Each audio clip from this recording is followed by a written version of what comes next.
Di antara sayuran berikut ini, manakah yang termasuk ke dalam kategori umbi-umbian? A. Kangkung, B. Kentang, C. Kemangi. Saksikan jawabannya sesaat lagi, jangan kemana-mana.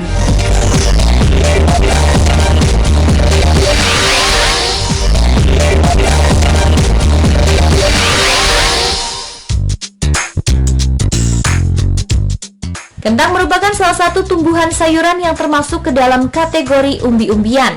Di beberapa daerah, kentang juga bisa dijadikan sebagai bahan makanan pokok. Banyak olahan makanan yang dapat dibuat dari kentang. Perlu Anda ketahui bahwa kentang ternyata bisa mengandung racun apabila tidak benar dalam proses penyimpanannya. Tentunya Anda tidak ingin kentang yang Anda masak atau makanan lainnya mengandung racun, bukan? Oleh karena itu, simak informasi selengkapnya mengenai makanan-makanan yang mengandung racun dalam tayangan berikut ini.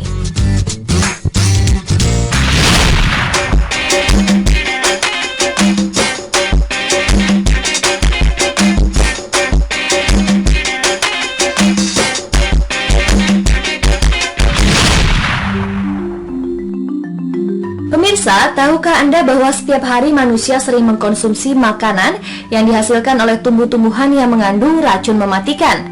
Ada kalanya beberapa orang secara tanpa sengaja meracuni, bahkan membunuh dirinya dengan memakan bagian yang salah dari sebuah tanaman.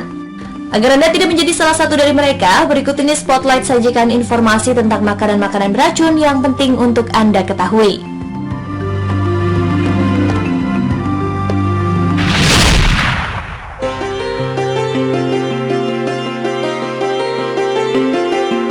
Ceri adalah buah-buahan yang sangat populer. Tapi tahukah Anda, ternyata ceri mengandung zat beracun pada daun dan bibit atau bijinya. Ketika digigit, dikunyah, atau bahkan sedikit dirusak, biji-biji ceri ini akan memproduksi asam prusik atau sianida hidrogen yang sangat beracun. Keracunan daun atau biji ceri dapat menimbulkan efek pusing, mual, bahkan tidak sadarkan diri. Sedangkan keracunan dalam jangka yang panjang bisa menimbulkan sesak nafas, tekanan darah yang naik, dan gagal ginjal. Bahkan pernah ada kasus orang yang mengalami koma karena keracunan biji ceri. Tetapi Anda tidak perlu merasa cemas karena sekali lagi yang beracun dari ceri hanyalah daun dan bijinya saja. Jika Anda tidak sengaja menelan 1 atau 2 biji ceri, tentu saja hal itu tidak akan memberi pengaruh yang signifikan. Pastikan saja ketika Anda mengkonsumsi ceri, makanlah ceri yang sudah benar-benar matang dan berwarna merah segar. Jangan mengkonsumsi ceri yang masih mentah, apalagi memakan biji ceri dalam jumlah yang banyak. Dan yang terakhir, jika Anda memakan ceri, ingatlah untuk tidak menelan atau mengunyah bijinya.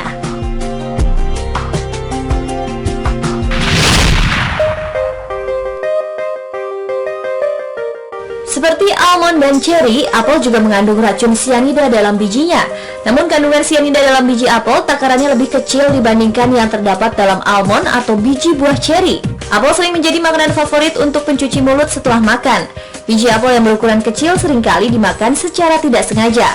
Menelan biji apel dalam jumlah yang sedikit tidak akan membuat Anda merasa sakit. Namun ketika memakan apel, berusahalah untuk tidak memakan bijinya, terutama dalam jumlah yang banyak. Selain bijinya yang berbahaya tadi, apel juga mengandung racun yang berasal dari luar. Berdasarkan penelitian yang dilaporkan oleh Environmental Working Group, yaitu sebuah kelompok advokasi kesehatan publik Amerika Serikat, buah apel masuk dalam urutan pertama sebagai produk yang paling tercemar pestisida.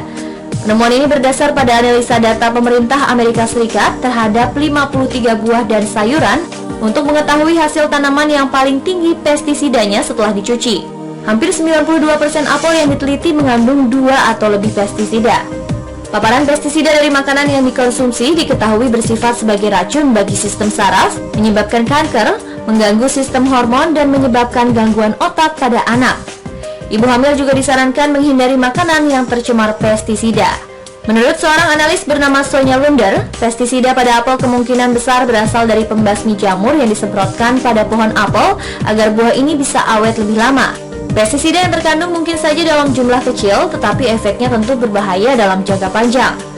Mencuci buah dan sayur dengan produk pencuci ternyata tidak cukup ampuh untuk menghilangkan pestisida, karena zat kimia itu diserap oleh tanaman dan terletak di bawah kulit buah. Untuk menghindari pestisida yang berbahaya ini, para ahli kesehatan menyarankan masyarakat untuk mengkonsumsi produk-produk organik.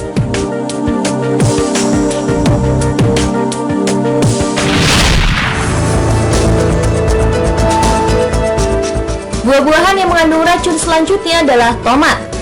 Daun dan batang dari tanaman tomatlah yang mengandung zat kimia berbahaya. Zat tersebut disebut glikoalkaloid. Dibilang berbahaya karena zat tersebut bisa menyebabkan kegugupan yang ekstrim dan gangguan perut.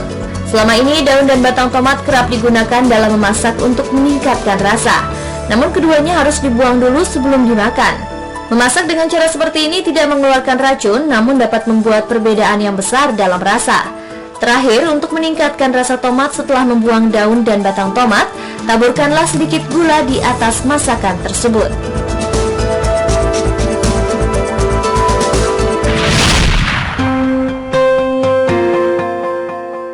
Berikutnya adalah kentang. Sama seperti tomat, kentang mengandung racun pada batang dan daunnya. Bahkan di dalam umbi kentang itu sendiri, jika dibiarkan lama akan menjadi berwarna hijau. Warna hijau itu disebabkan oleh konsentrasi tinggi racun glisoalkaloid. Umbi kentang memang tidak beracun, tetapi bisa menjadi beracun bila penyimpanannya tidak benar. Kentang jika disimpan dalam keadaan kering dan di tempat yang dingin tapi tidak basah, maka kentang tersebut bisa bertahan lama. Tetapi jika kentang disimpan di tempat yang lembab dan apalagi terkena cahaya langsung, maka kentang tersebut akan berubah warna. Perubahan warna biasanya terjadi pada kulit kentang bagian atas, di mana biasanya akan tumbuh tunas. Kulit kentang berubah menjadi berwarna hijau yang menimbulkan racun bernama solanin. Solanin yang mengumpul sampai pada level yang tinggi bisa berbahaya. Senyawa solanin pada kentang biasanya akan menurun daya racunnya pada air mendidih dengan temperatur 150 derajat Celcius. Jika bagian yang menghijau hanya sedikit, bagian tersebut bisa dibuang, sedangkan yang masih bagus bisa dikupas dan dimasak. Racunan karena kentang jarang terjadi, namun bukan berarti tidak pernah sama sekali. Kematian bisa datang setelah lemah dan pusing yang berkepanjangan yang diikuti dengan koma. Sebagian besar kasus kematian oleh kentang selama 15 tahun terakhir di Amerika Serikat adalah karena memakan kentang hijau atau meminum teh daun kentang. Maka dari itu jangan pernah memakan kentang yang sudah hijau atau mengkonsumsi batang dan daunnya.